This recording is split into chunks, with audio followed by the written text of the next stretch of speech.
Hi there, everyone. I have some comments, some thoughts that I want to cover that have to do with biodigital convergence, also known as transhumanism. And this is a big issue. Nobody, well, I can't say nobody, hardly anybody is paying attention to it. Not enough people are paying attention to it or taking it seriously. And so I want to give some really important facts that are just accumulating. So bear with me, okay? Um, okay. What if everything you see and hear in today's media is a smokescreen designed to make sure you're thoroughly captured by one drama or another? What if the election drama, the war stories, the financial crisis, the health crisis, and all of that political and media upheaval has just been deliberately created? Who, we can ask this over and over. I don't know that there's an answer, but who would create such a mess of our world, and why would they do this? So today I'm bringing together the work of several important voices. These are people like David Hughes, Lissa Johnson, Catherine Austin Fitts, Patrick Wood, Howard Kunstler, and maybe a few others who have repeatedly revealed aspects of our reality that should not and cannot continue unless we intend to sit back and watch the whole reality blow away in the storm. So in September of 2024, Catherine Austin Fitts hosted a conference called the Omnivore Symposium. I think you can still find it on YouTube or Rumble, maybe. At that conference, David Hughes gave a presentation that laid out the bones of a slow and stealthy plan being carried out around the world. Lissa Johnson gave another presentation that went even more deeply into that plan. And of course, the main players in the plan are those all too familiar characters from the World Economic Forum, governments around the world. There have been complicit religions, big banks and elite financial players, big technology companies like Palantir, and an assortment of universities and Defense Department organizations, especially American organizations such as DARPA, NASA, the CIA, National Science Foundation, the U.S. Army, the U.S. Air Force, the U.S. Space Force, and others, lots of others. David Hughes defined the omnivore as a stealth war waged across every domain of life, very clandestinely, so the public does not recognize it. In this kind of war, two things are under attack: cognition, that's your perception, and rationality. Cognition and rationality. Military-grade perception management techniques are being employed. Many of the weapons are invisible, with some even being classified technologies. And the scale of the attack is global. It's difficult to comprehend, but it involves the weaponization of everything, everything.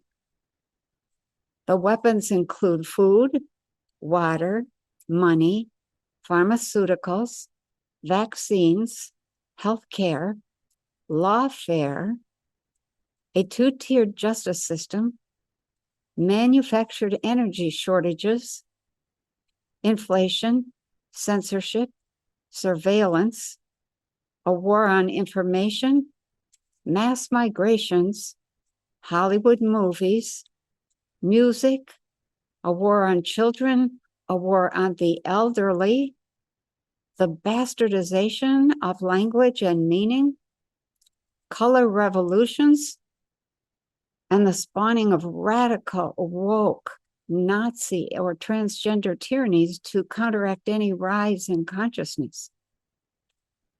The goal is to see each human as an asset that's disconnected from others, fighting something they think they see. All the while, their views are being shaped by propaganda and half-truths, and their passions and discontent then harnessed and organized into a coherent whole that's manipulated in the direction of the goal. And what is the goal? In a nutshell, the goal is biodigital convergence, and that's a fancy term for the coming together of technology and humans, resulting in transhuman people. Wikipedia and various online dictionaries define transhumanism quite nicely as a superhuman, someone with enhanced bodily function and higher intelligence. However, a more honest and accurate definition of a transhuman is one whose biology and consciousness have been combined with and are controlled by technology, creating people with distinctly non-human thoughts, feelings, ideas, behaviors, and abilities. Can I say that again? A transhuman is one whose biology and consciousness have been combined with and controlled by technology, creating people with distinctly non-human thoughts, feelings, ideas, behaviors, and abilities. When I first heard the term biodigital convergence, my reaction was just to dismiss it. No one would be dumb enough to get caught in such obvious attempts to turn the human race into transhumans that are remotely controlled by machines, or so I thought. But Lissa Johnson points out that this reaction is exactly what most people have. That's insane, they declare, and then they reject it as fantasy, nonsense, or conspiracy theory. However, after listening to the OmniWar presentations, I was in a bit of a shock. The biodigital convergence plan has gone much further than anyone might suspect, and it involves a much broader cast of characters and governments than you would think. So let's take a look at a few of the players in this deadly game. They all have different reasons and goals for being in the game, but together they form a formidable set of walls that are slowly closing in. For the Marine Corps' network-centric warfare group, the goal is to, quote, put information networks at the center of our warfighting and achieve improved situational awareness, faster speed of command, and more precise maneuvering that would result in superior gains, end quote. Those creating drones for the drone warfare group want information superiority so they can get this, identify, locate, and assassinate targets with high precision and minimal collateral damage, even though they know from experience that such attacks cause high civilian casualty rates. The U.S. Strategic Command would say their goal is to plug every device, and you are one of those devices, plug every device into a global information grid. And they're thinking every device, every vehicle, every system, every drone would form one all-encompassing net, giving them supreme control. The Department of Defense wants, quote, weapons systems that are autonomous, no human intervention. Weapon systems that are autonomous, that can search out, identify, and kill their targets via better remotely controlled systems and drones. Project Maven, run by Palantir, would say that their goal is to integrate geospatial imagery from satellites with geolocation data from smartphones, social media, signals intelligence, radar, and infrared sensors. And all that would provide real-time battlefield analysis and target identification. Nowhere in any of these plans and goals do we really hear anything good or beneficial for the human race. Every goal, indeed every worldview demonstrated by these groups, is based on the idea of war and killing. How far have they gotten with these plans? A long way. Things really began to roll forward in the late 1990s. These players were wondering if human beings could become nodes in a biodigital network.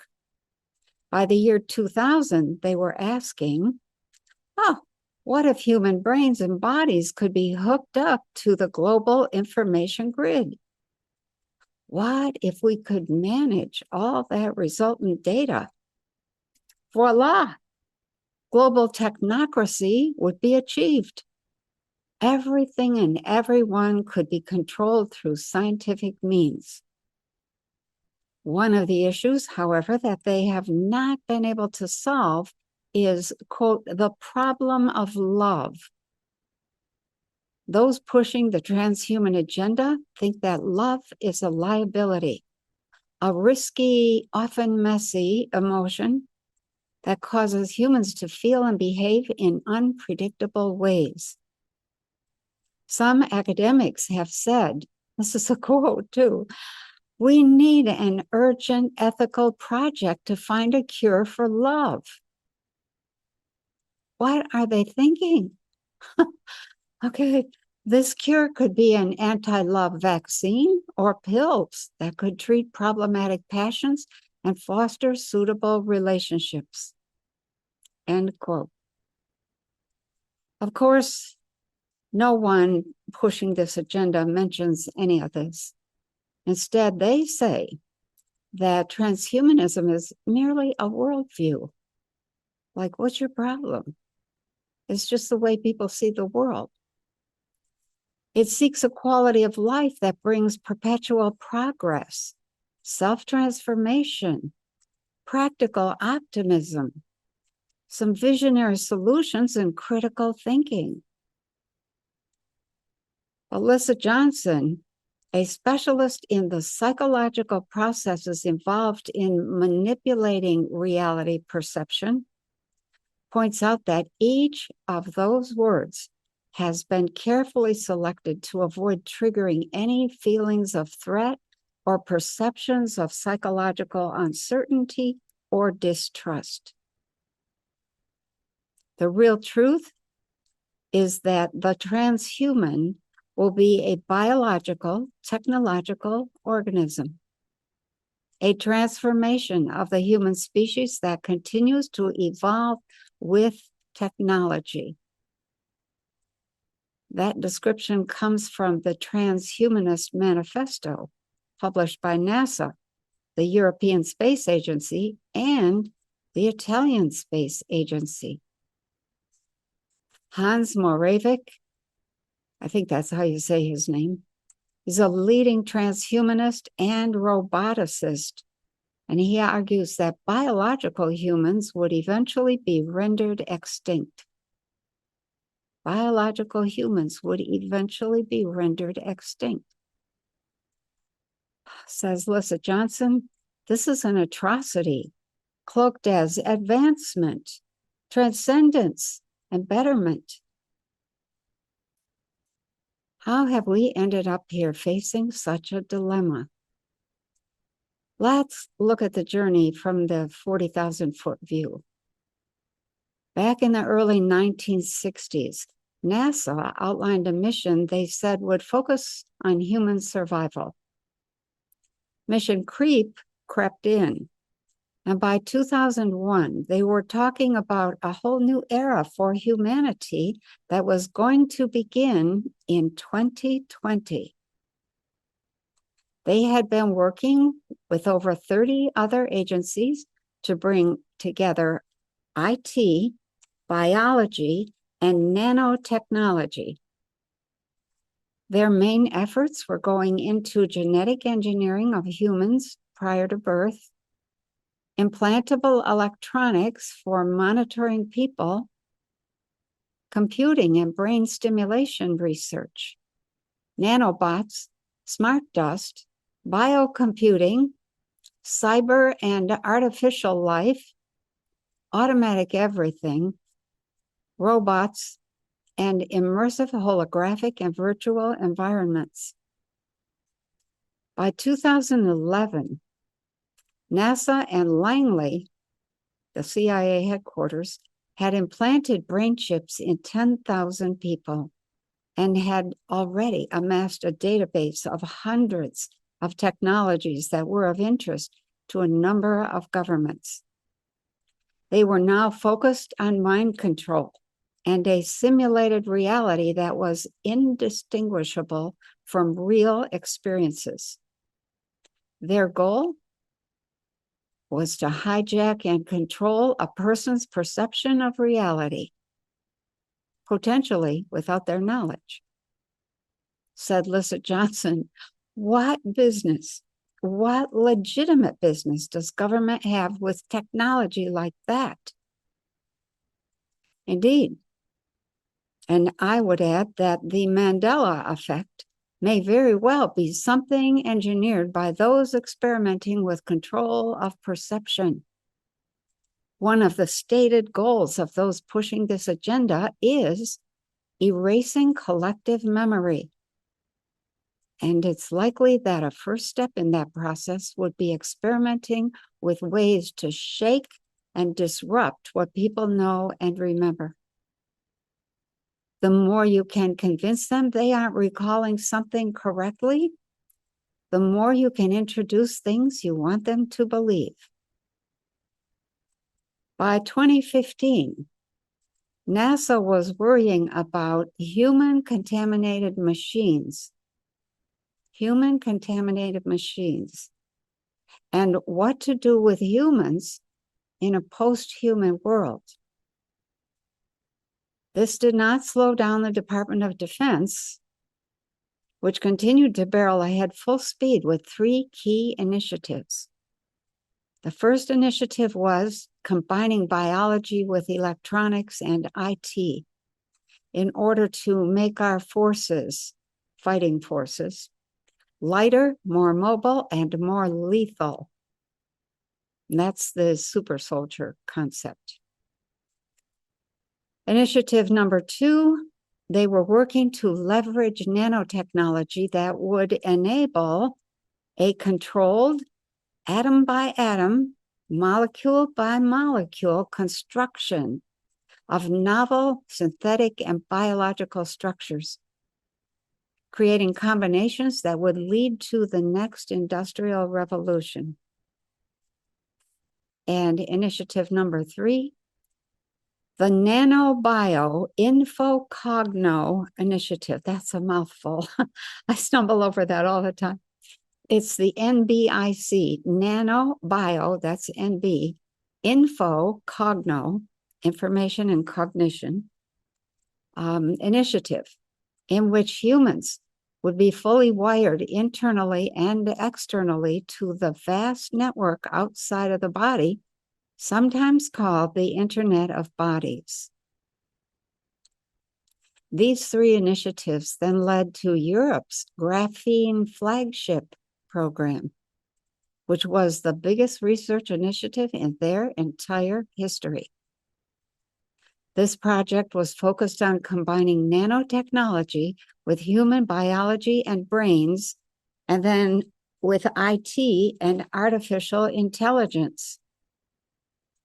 Klaus Schwab, the White House, The DoD, Department of Defense, and the National Science and Technology Council described this as a revolution that would change society. The specific technologies of interest in this graphene flagship program were nanoscience, micro-robots, nanorobots, molecular engineering, synthetic biology, augmented reality, nanoscale sensors, bioelectronics, biosensors with smart sensor webs, and the Internet of Bodies.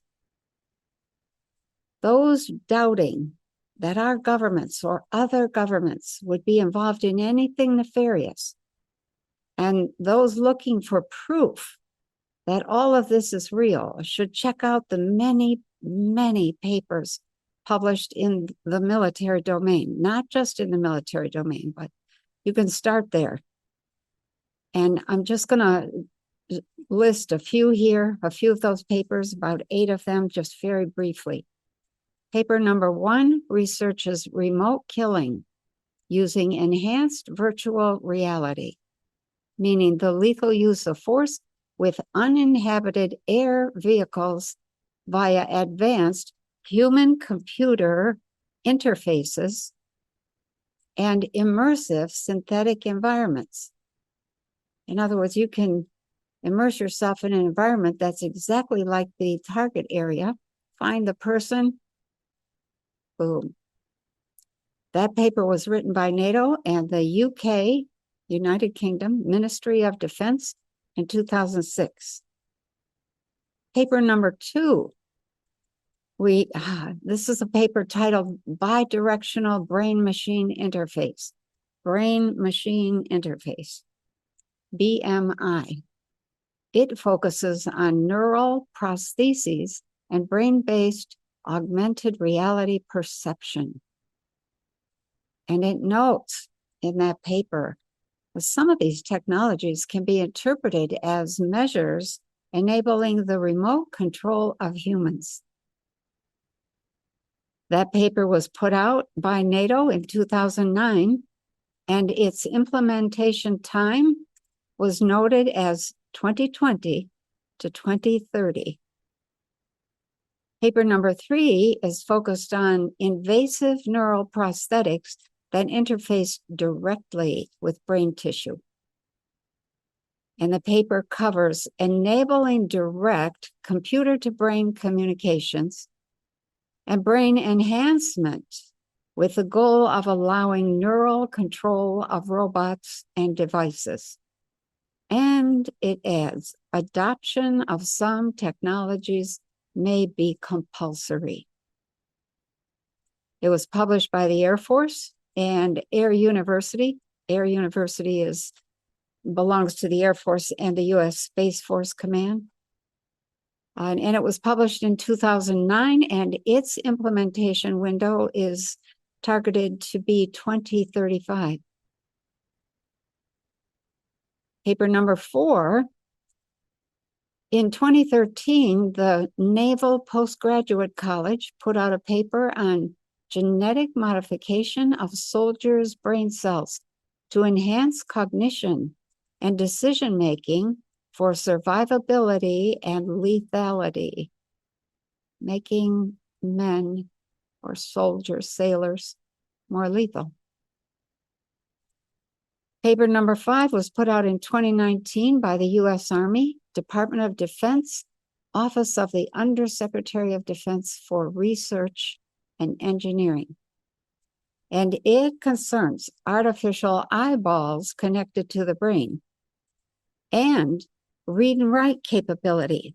That's input-output capability between humans and machines, and between humans through brain-to-brain interactions. And it says this would be accomplished with electrodes using biocompatible nanoparticles that can be directed through an external force, for example, a magnetic field. And the implementation time for this is by 2050. Paper number 6 was published by the Air Force Office of Scientific Research in 2019 and 2020. I think it was republished in 2020. And it reported on brain-computer interface via micro or nanoelectronic implants, novel brain-computer interfaces for enhanced learning in partnership with Microsoft. Implementation time, 2030. And then we have 2 more papers. The Department of Defense put out a paper on risky technology. And it says how the use of, or it addressed how the use of integrated technologies will affect existing brain architecture and functions is not yet known, and arguably it can only be known by implementing the particular interventions. So that was in a paper called Cyborg Soldier, 2019. The last paper in 2020, the U.S. Air Force and Air University Press published genetic modification of brain cells via non-surgical injectable technologies to record and control activity at the basic working unit of the brain, the neuron. Wow. This was to be implemented by 2040. So, and that's just a few papers that are really, they're shocking. So if all of this sounds pretty risky, that was deemed to be okay. In fact, the risk-taking was not just encouraged, it was mandated. Here's a statement from the National Defense Authorization Act conference report. The NDAA puts out a conference report, and this one came out in 2017. The U.S. Department of Defense Office for Research and Engineering should take risks, press the technology envelope, test and experiment, and have the latitude to fail as appropriate. Backing up this idea of risk-taking, the DoD Office of Science and Technology wrote in 2022 that it was necessary to, quote, seek success through policies that encourage innovation and risk-taking, end quote. At this point, Lissa Johnson asks, what could possibly go wrong? Oh, taking risks sounds like a very courageous thing to do until one realizes that it's our lives they are risking and our future they are playing with. Those new to all of this information often argue, but all these research and development projects are related to the military, and they have nothing to do with civilian life. That is naive thinking. For those who think our government would never sell us out, look at the series of actions taken by various administrations to keep all of this moving in the same direction with little or no press or explanation. In 1990, Bush the Elder declared the 1990s to be the decade of the brain and told everyone that the goal was to help identify and heal disorders of the brain. I remember that. I was an educational consultant. I thought it was wonderful. They didn't say anything about what they were really doing. Following Bush the Elder, Bill Clinton gave $43 billion to the National Nanotechnology Initiative. $43 billion. Bush the Younger then established the 21st Century Nanotechnology Research and Development Act. And that's known today as that mouthful that I call the Nano Bio Info Cogno Initiative, NBIC. Obama came along and he supported the BRAIN, BRAIN initiative. And that stands for Brain Research through Advancing Innovative Neurotechnologies. In Trump's first term, he established an Undersecretary of Defense for Research and Engineering under the NDAA to keep that whole thing going. Biden then launched the bioeconomy using an executive order and an investment of $1 billion in technology that could write circuitry for cells and program biology just like software for computers.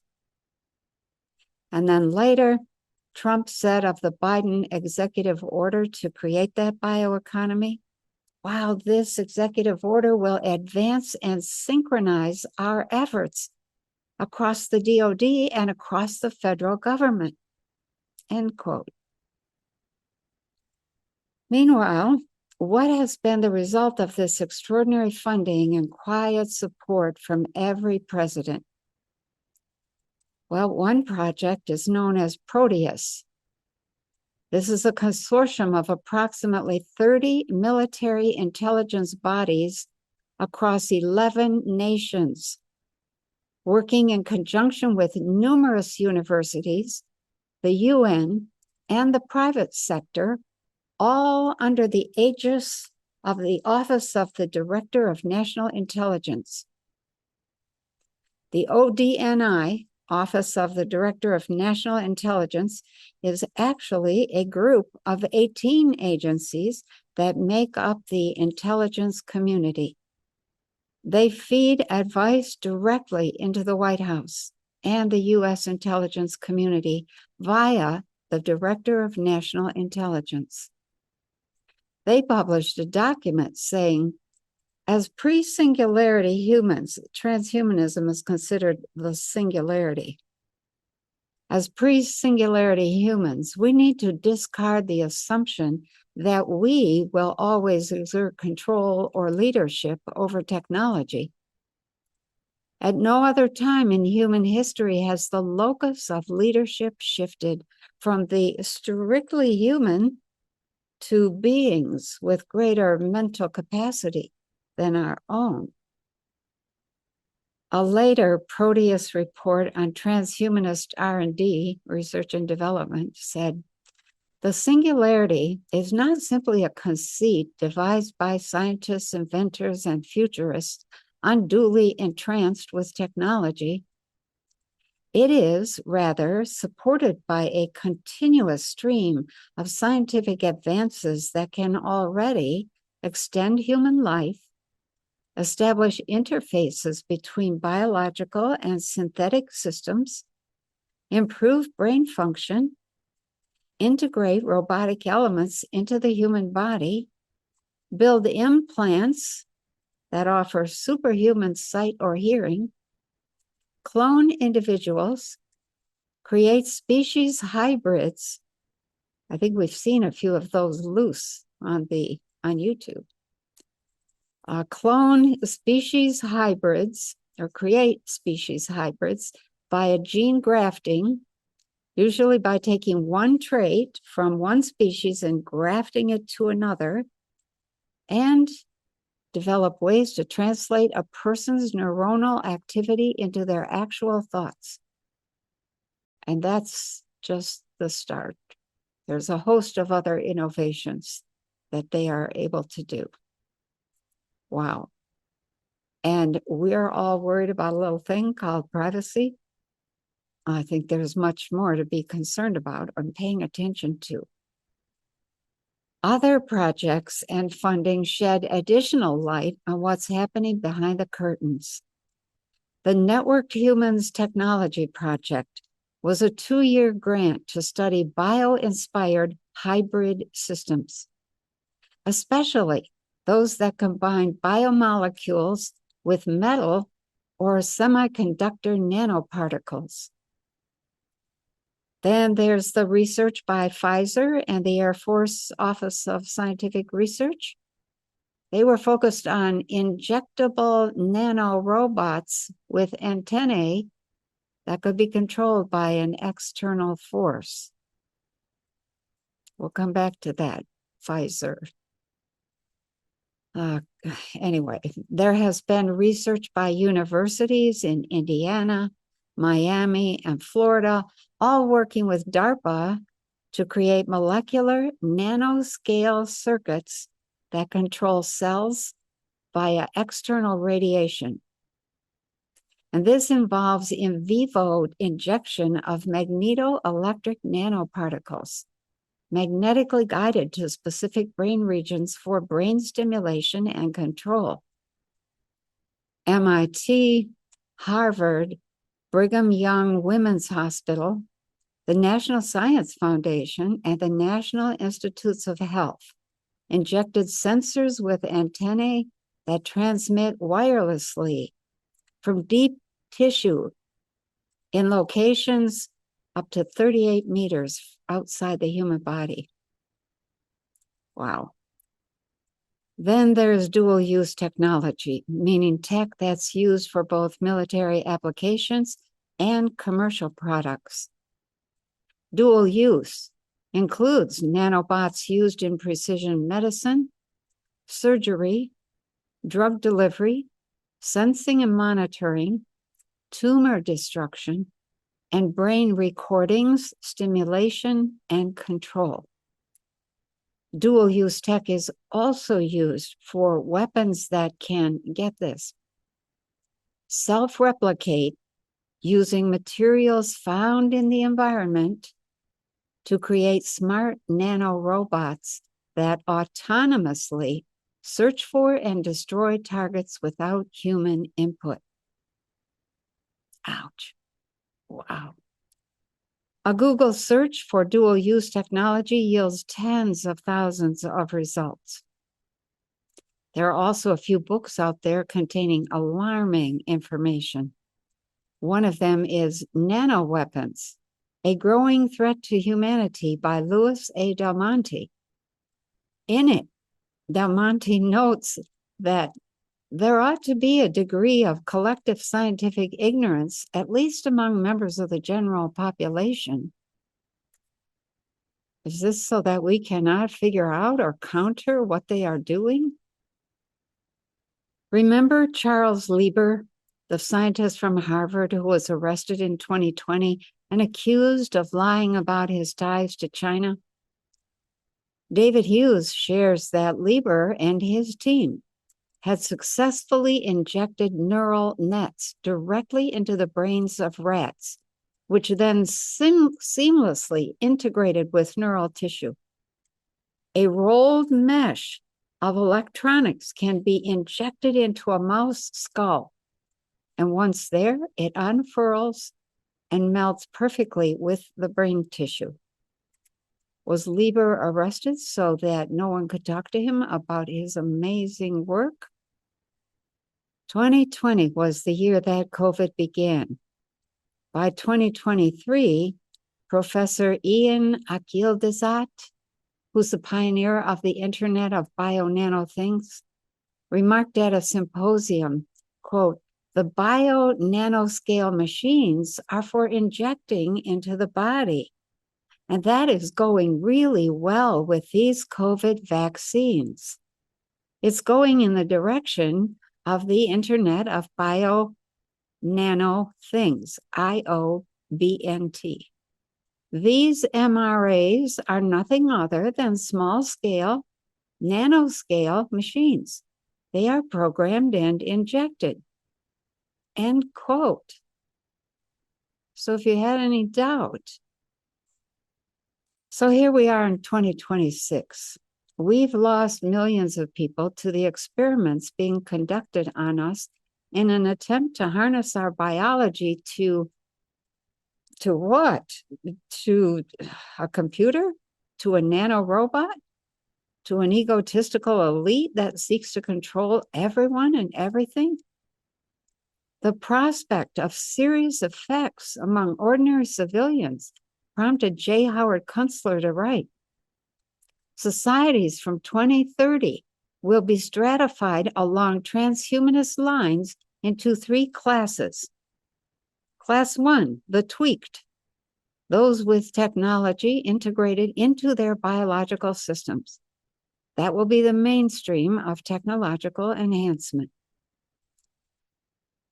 Class number 2, the freaked.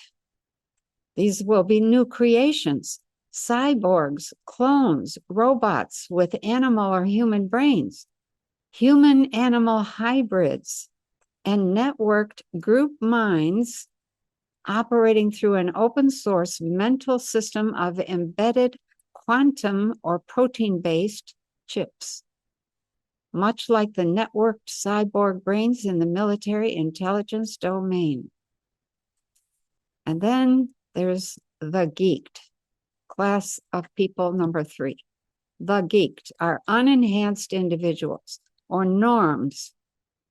We would probably say normies today, dependent on external devices to keep up with the tweaked and the freaked.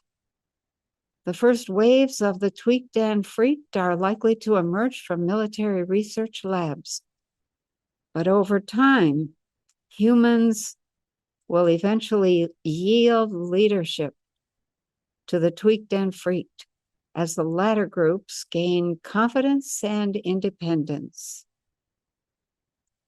Notes Lissa Johnson, so while the Republicans and the Democrats duke it out on the world stage, the baton goes back and forth on the road to technocracy and transhumanism. The bottom line in all of this is something that seems completely unreal. The end of the Earth human and the creation of a post-human world. This is the end of the pure human that Greg Braden writes and talks about. For some years now, I have given talks in other places about the effort being made by off-planet people to get control of the Earth and her people. They're using Earthlings to do that. These aliens are masters of deception, and they have been struggling to dominate Earth for a long time because they want full control of this sector of the galaxy.